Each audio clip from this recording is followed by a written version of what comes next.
Hello guys, my name is David Frimpong, and today I'll be taking you through some beginner lessons on the piano.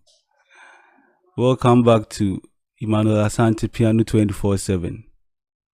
As I said already, my name is David Frimpong, and I'll be your piano coach for today, or your piano tutor for today. Today I'll be taking you through some beginner lessons right from scratch.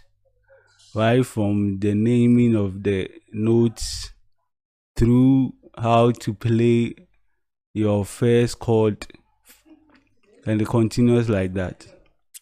So I have with me a keyboard with different keys.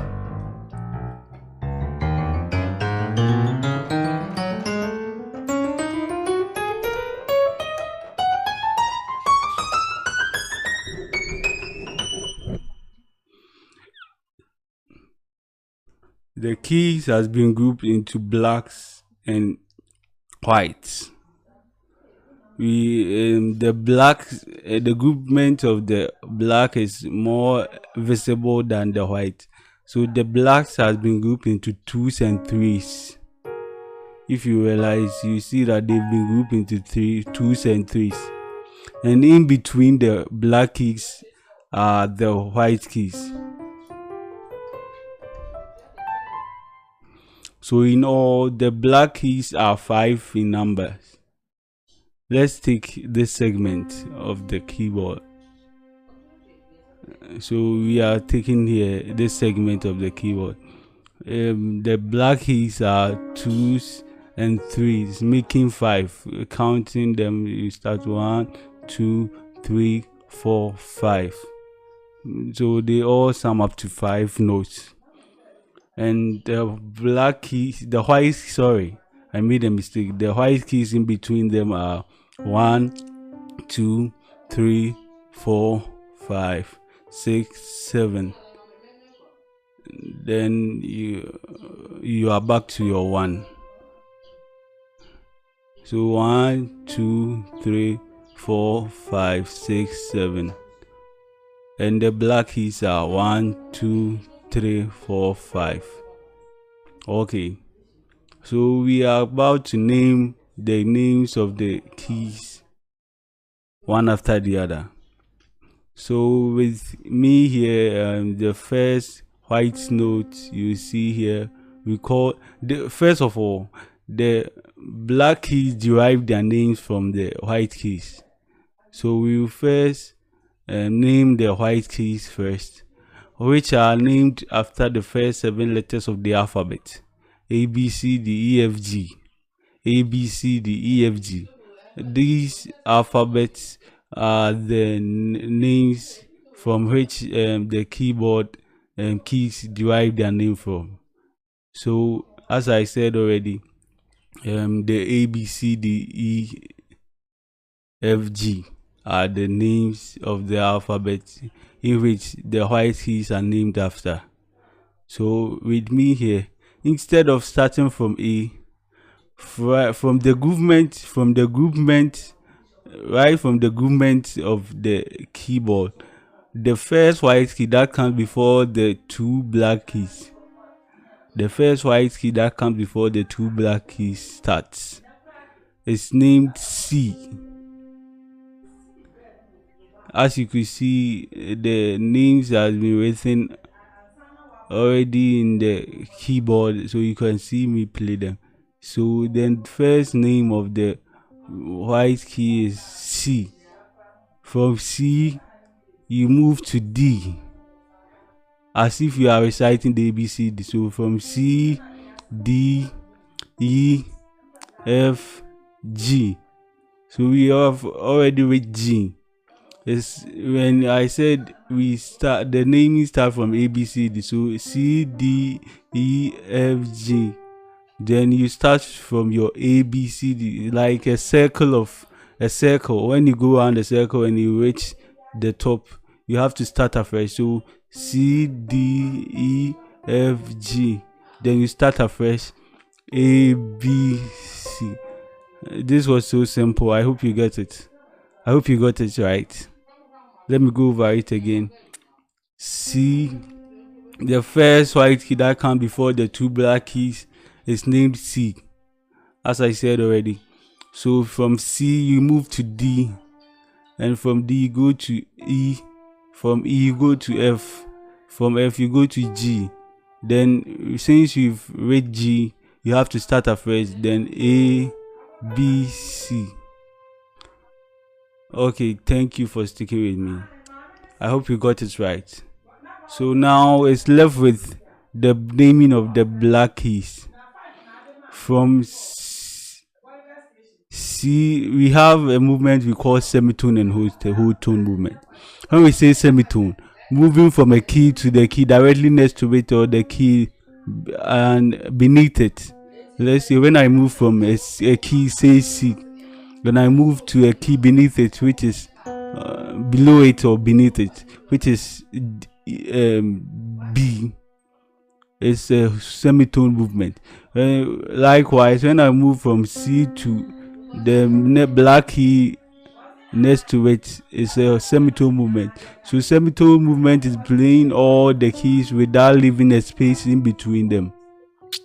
So what I'm doing is a semitone movement. We are taking this segment of the keyboard. 1, 2, 3, 4, 5, 6, 7. So the semitone movement is the same as the chromatic scale, which is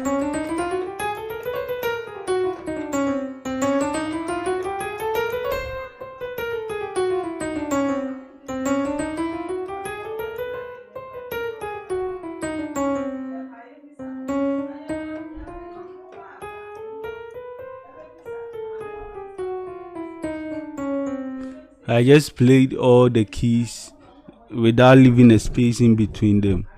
So that's the semitone movement. And the whole tone movement is when I play a key, say C. We have already named the white key, so I hope you are familiar with them. So when I play a key, say C, then I skip the next black key, then the next key, which is the black key, I go to the next key instead of playing the black key. It's a whole tone movement. So we would liken it to like when I play this, and if I'm about playing the next key, which is a black key, we will term it as a half movement. Then we will skip the half movement, then we will come to the next key, then it will become a whole movement. I hope you are getting it right. So from C to D, it's a whole tone movement because we skipped a key, which is a black key in between. So from D, it starts afresh.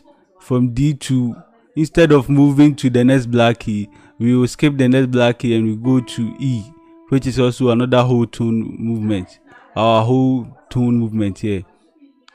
Then from E, instead of going to F, F is the key directly next to E. So therefore we have to skip that F and move to the key directly above it. So from E we skip a key, which is F, then we come to the next key. So from E to the next black key is another whole tone movement. So from this black key we will skip another key, then we move to the next key. There's also another whole tone movement. I'll be using the names of the keys so that I won't get lost, so that you won't get lost. But we are about naming the black keys, so stick with me. So from E, you move to the next. Instead of moving to the next white key, you skip a note, then you go to the next note. So skip a note, move to the next tone. Skip a note, move to the next tone. Skip a note, move to the next tone. We are through with the whole tone movement. So let me go through them. Right from C.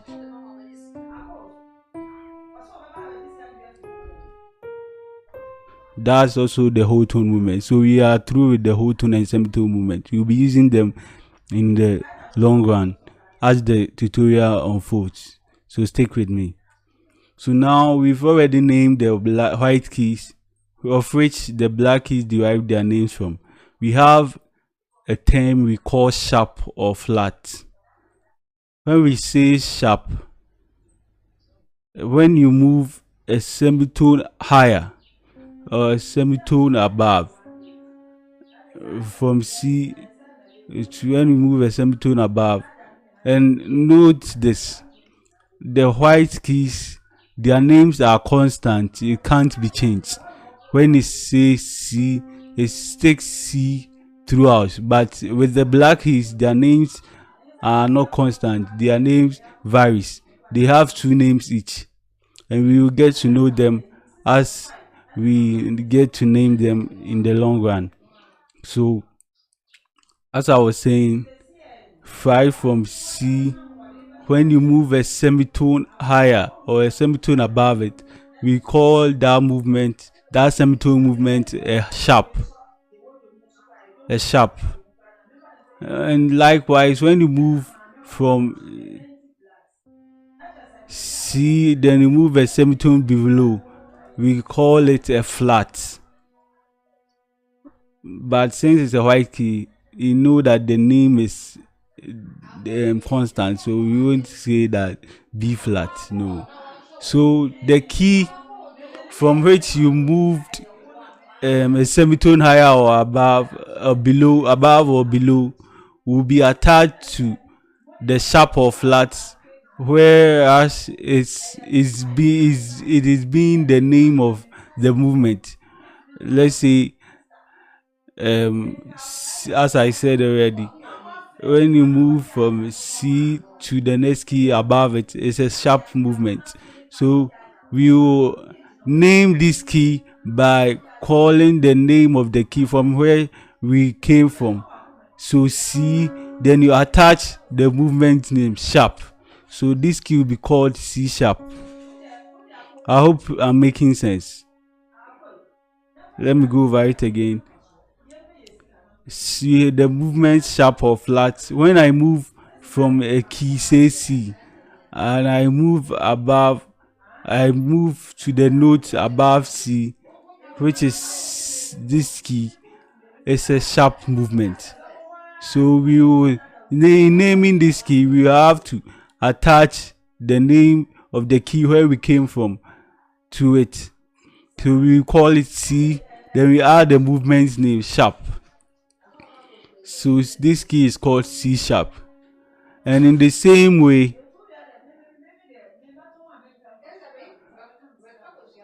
when I move from C sharp to D, we've already named the white key. So when I move from C sharp to D, we would have called it C sharp